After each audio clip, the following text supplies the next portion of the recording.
Welcome to Think Deeply, Speak Simply, brought to you by Prezent, a show about the art and science of communicating ideas and how business professionals can unlock their careers and achieve their full potential with great communication. And now, here are your hosts, Jay Rook and Antoine Valentone.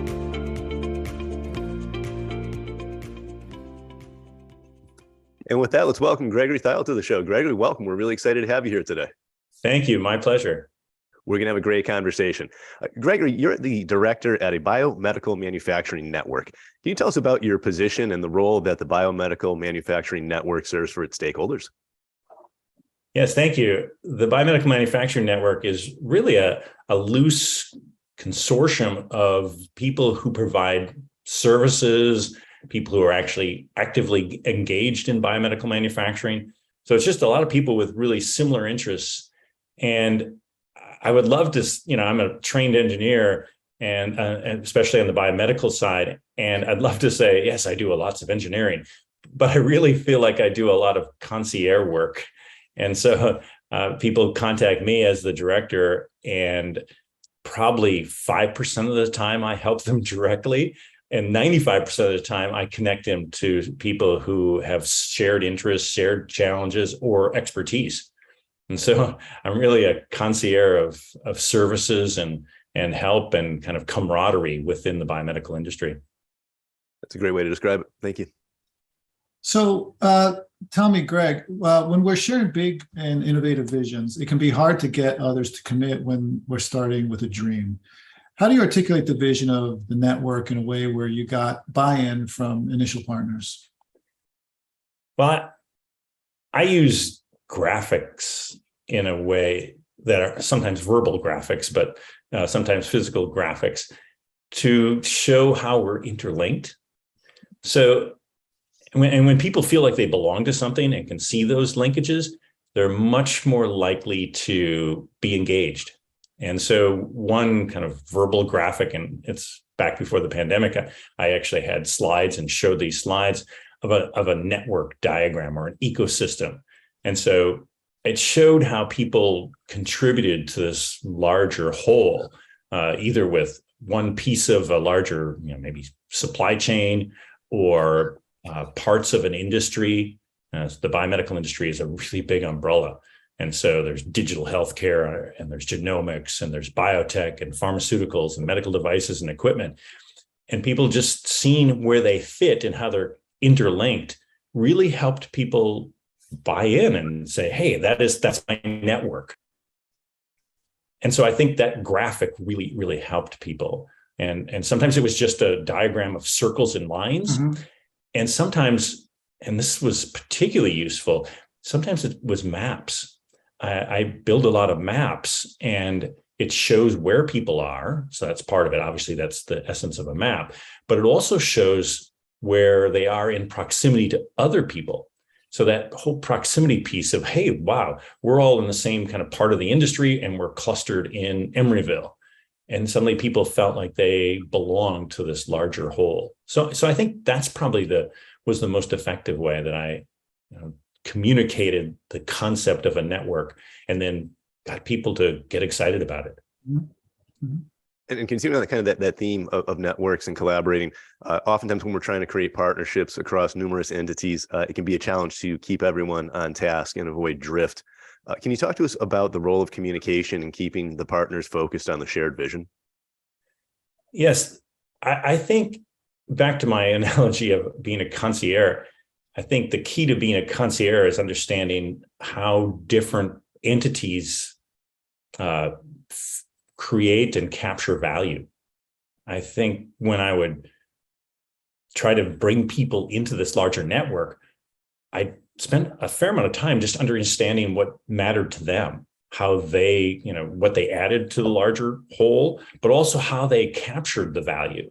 So for a company, was it shared research or shared equipment or labs or connections, or was it more kind of market tangible interactions? And so really understanding how people, what they do and how that creates value, and then how they in turn then capture value. I think those are the things that really kept people more interested and help me build relationships.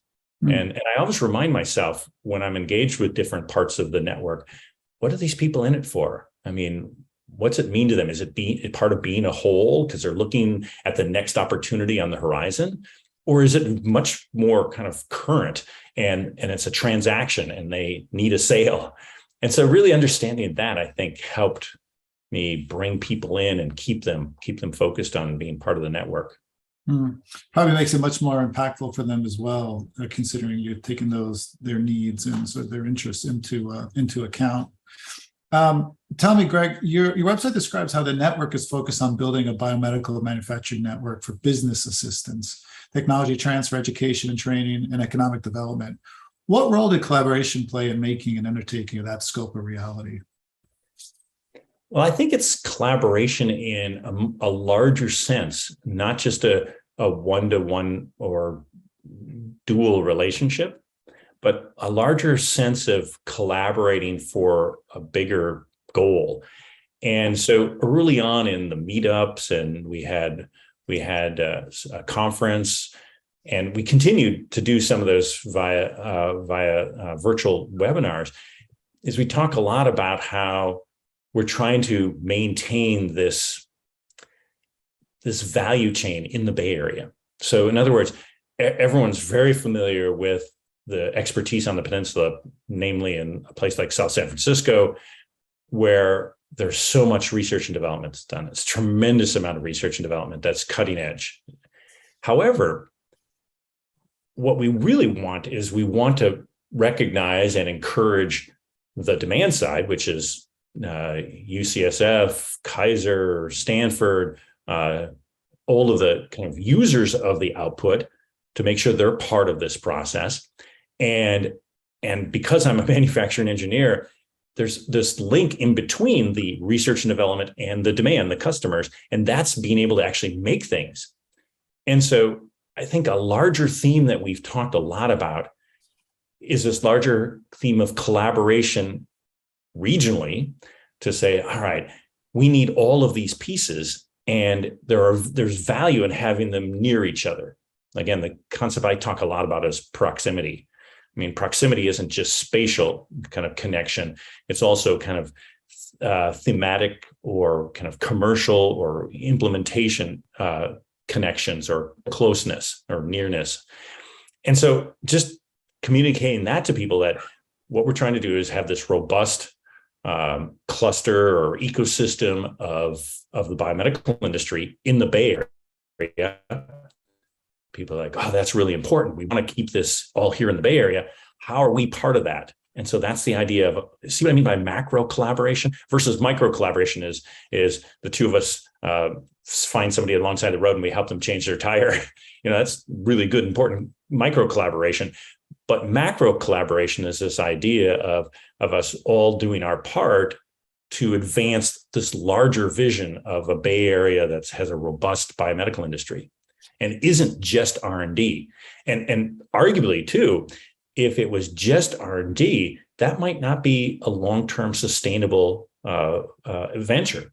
You need the strong demand side, the hospitals and the systems, as well as the manufacturing and the components that are part of that, and all of that coming together. So these analogies, like, and these tools such as ecosystems and networks, really kind of come to life when you think about it like that. And you have a real theme behind it where people say, this is something we care about. We really want a strong biomedical industry here in this region.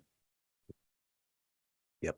And continuing that theme of collaboration there, can you talk to us a little bit about how you create a culture of collaboration, whether it's micro or macro, but especially at the outset of a venture?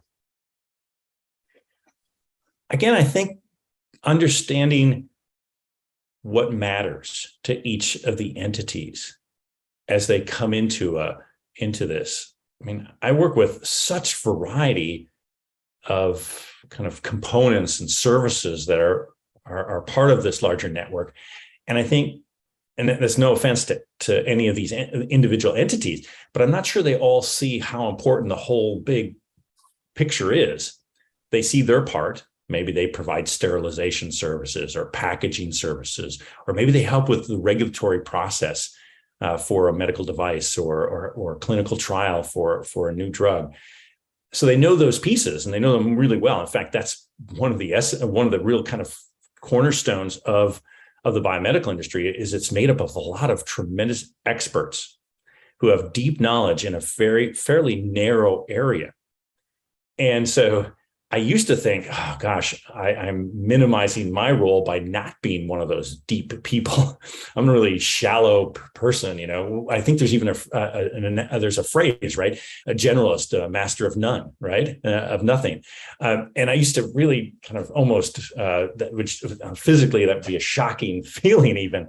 And then I started to embrace it. And I started, you know, actually, I can't take credit for that really. As people started introducing me as a concierge, as, oh, this is Gregory Theyel, the concierge for the region. And I'm thinking, at first, it was really, jarring. And I would be taken off balance even before I then presented. But then I started to embrace it because it came up more and more. And I thought, well, all right, there's something valuable about bringing people together who have deep individual kind of narrow now expertise and showing them, right? But also kind of knowing that they need to be connected for them to be successful. So even if they don't get it, most of them do, but even if they don't get it, me just being able to help make the connections for them to be part of this whole and then continue to thrive. I mean, I work with people who are micro welders.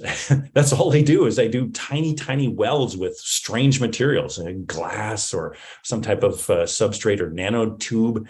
And that's what they do. But it's incredibly important on a certain, assignment or job or product. But it's, for them, it's fairly narrow and deep. Mm-hmm. For me, it's a critical part of getting a product through and getting it manufactured and getting it to a patient and improving a patient outcome. Yeah, that makes sense. Tell me this, how do you weave the concept of reciprocity into your conversations about collaboration so that the contributor also sees how they will benefit from the partnership? Strangely, that hasn't been as hard as you'd think. I once I introduced the concept of the network and the importance of each of us, being part of this, there's almost a sense of belonging. And I don't want to minimize reciprocity. Obviously, it's essential, right? People have to feel like they're, if they contribute, they get something back. That's really important. But it's been easier than you think because of the sense of belonging. And maybe that's part of value that people capture. Yes, there's commercial value, there's financial value, there's technical value, but I think there's also a sense of social value that people get from being part of something. And so I sometimes eavesdrop on conversations, or these conversations come back to me without them realizing that I started it, where people will say, yes, I'm part of the network and we're doing something really important to keep biomanufacturing and the whole biomedical industry in the Bay Area. And that's one of the most satisfying things for me, is that people feel like they're part of something bigger. Mm-hmm. I think that speaks to your level of concierge and the white glove and touch and understanding of your customers and stakeholders, where that hasn't been really an issue and people are feeling valued and have a place at the table. That's wonderful. Yeah. Greg, what about today's theme would you like to talk about that we haven't discussed already? Well, I touched on it a little bit, and that was mapping. Okay. They did a little feature article in the San Francisco Business Times on the Biomedical Manufacturing Network and me. And the first line of the article is, Gregory loves maps. and so I think, I also often joke, engineer by day, geographer by night. and so the thing I'd like to touch on a little bit more, if I may, is the idea of the power of seeing where you are spatially. And not just I'm here, I'm a point on a map, and that's a lonely place to be. No, actually the opposite of that. Here I am, a point on a map, and look how close I am to all of these other kind of like-minded people, or people who I can help or who can help me. And so I think that spatial visualization has been cornerstone for the network from the very beginning. It really, the proposal that was awarded the money from the federal government that started the network was really based on technical expertise and the broad expertise in the Bay Area from a very kind of technical, kind of at the university level and companies and all of that. And I just almost by accident started mapping things because I love maps, and I truly do. And and so I started mapping it, and then I started presenting it and put a layer on top of it. So one layer would be, oh, here are all of the contract manufacturers that are aiding the industry. Oh, here's all of the suppliers of certain components. And people start seeing these, and they're all in different colored pins. And so you start seeing this map that just becomes this mosaic, a mosaic that makes this bigger picture. I love the mosaic concept as well, because it's all of these different colors, which are the pins and expertise of different people. And then it comes together to make this bigger picture of the whole Bay Area and the industry. And so I think that's, and that directly shows collaboration. It even shows kind of the larger whole, many of the themes that you've brought up. So I think if I may, the mapping concept is something that I think is really important for the Biomedical Manufacturing Network. It's fascinating. I love it. Tell me this. This is a question we ask all our guests on the show. Do you think that great business communication is more of an art, a science, and why? Well, to continue on with the theme here around art, there's something very graphic about art. I mean, obviously art can be, music and comes in many forms, right? But let's just say visual art for a second. I actually think the maps are seen as visual art. And so, and why I say that is if you look at visual art, people have different interpretations of it. They see different things. And the same thing with the maps. People, I put these maps up and I put them up in webinars as well. And I see different people pinpoint different things. They'll say, wow, look at that. Look at San Francisco. Who knew that there were so many digital healthcare and genomics companies all in south of Market in the financial district? And people are like, that's really interesting. Who knew? Or another person said, I remember Willie Brown, when he was mayor of San Francisco, said, this is going to be the biotech city of the future, when he was pointing at Mission Bay, which was just, kind of derelict land at the time. and it became that. There's 300 biomedical companies in San Francisco now, many of them in the Mission Bay area. And so, but people pinpoint those different things, just like art, they do the same thing with the maps. They see different things and interpret them differently. And so that's really interesting as well. Ray, what advice would you have for aspiring business leaders who want to improve their communication? I think we deal with very complex ideas. And the more specialized you are, the more complex the concepts. I think the art of communication is figuring out a way to show it in a way that isn't so complex, either because maybe even if it's a complex systems diagram, you can break it down into pieces and look at different relationships and parts of it.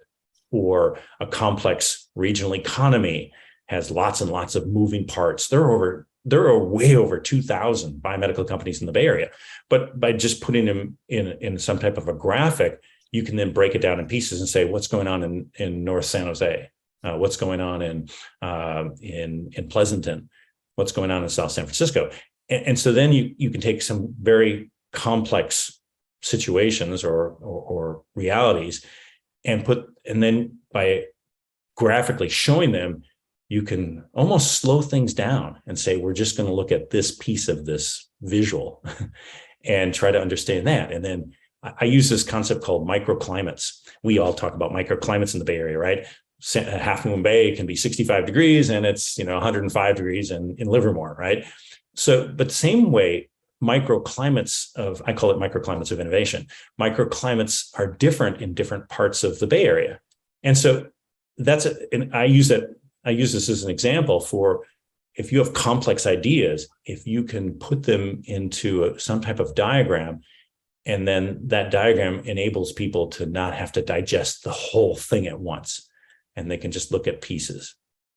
And so I think that'd be my advice is take that complexity, try to show it graphically, and then by the nature of it being a graphic, you can try to digest pieces of it, or at least understand a piece and see how that piece is connected to the larger whole. Love that, Greg. Thank you. I want to give you the opportunity to tell our viewers where they can learn more about you. Tell us where they can find you, either on social media or the internet, etc. Thank you. Yes. The Biomedical Manufacturing Network has a website. We also have an up and coming project that we've developed, and we call it Proximity Lab. And Proximity Lab really focuses on a couple of things that we thought were really important. One is how to make a manufacturing location decision. And so we've developed a tool on this as part of Proximity Lab that you can plug in some data about your product, and it'll help you decide whether you want to manufacture it here in California, in China, in Mexico. And so it's a really useful free tool. That's one. The other thing is we really got excited about the maps. And so we thought, well, let's put up all of California and all of the 5,000 plus biomedical companies in the state. And so anyone who's interested in the biomedical industry in California can take a look at that too. So it'll be proximitylab.org, and that'll come up very soon. In December, we'll launch that. And so those two things are things we wanted to show to both the manufacturing location tool and the mapping. We thought, let's put it on a separate kind of Proximity Lab site and make it free for people to just work with and play with. And so that's another way to get a hold of us as well. Gregory, I just want to say on behalf of myself and Antoine and all of our listeners, thank you so much for joining us today. I really appreciate your thoughtful responses to our questions. And I loved how you expanded upon this concept of collaboration and networking and working together through that co-share model. Thank you again. You're welcome, but thank you for giving me the opportunity. It was real pleasure to talk to you both.